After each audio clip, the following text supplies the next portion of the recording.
So, let's delve into the topic at hand. The ultimate safe haven, without a doubt, is gold. We're talking about the real deal here, physical gold bullion in the form of coins or bars, along with its precious companion, silver. Now, what sets this apart is the fact that it's far from being a digital entity.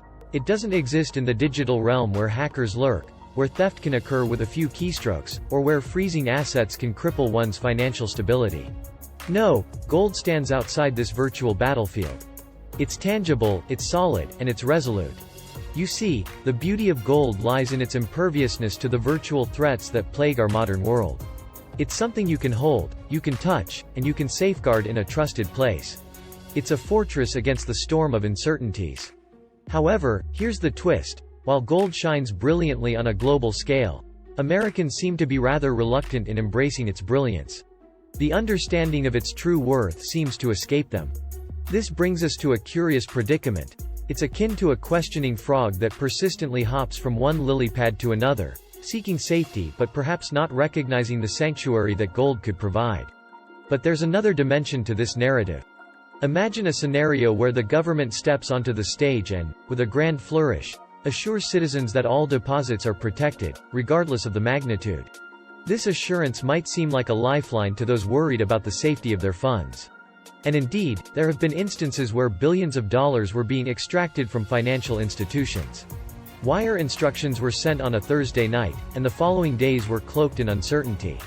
The waiting, the wondering. Did the transaction go through? Was it successful, or did it end up in a murky abyss? But then, like a beacon in the night, the Federal Reserve and the FDIC emerged, their proclamation clear. All is well, normalcy restored. The funds had navigated the labyrinth and reached their destination. This narrative, though, doesn't end with a neat resolution. It extends beyond the reassurance and into the realm of the diminishing trust in financial institutions.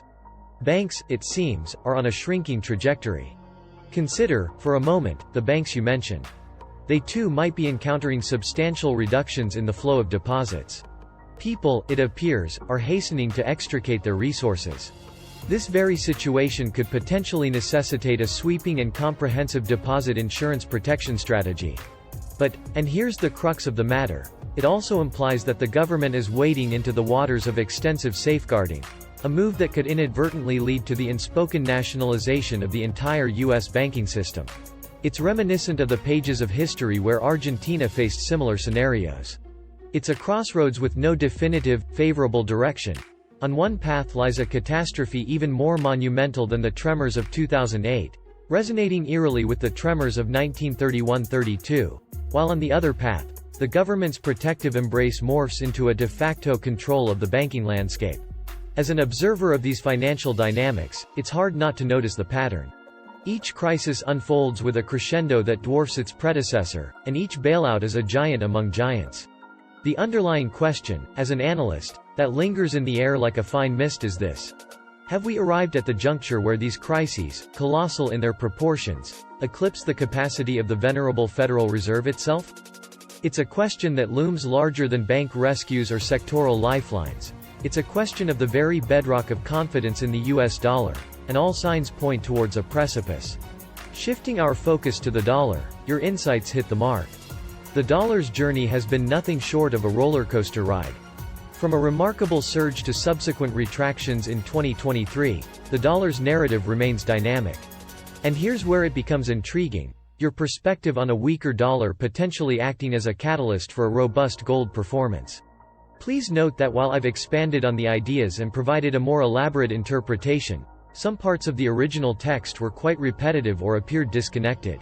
I've tried to maintain the essence of the content while enhancing the flow and coherence of the narrative.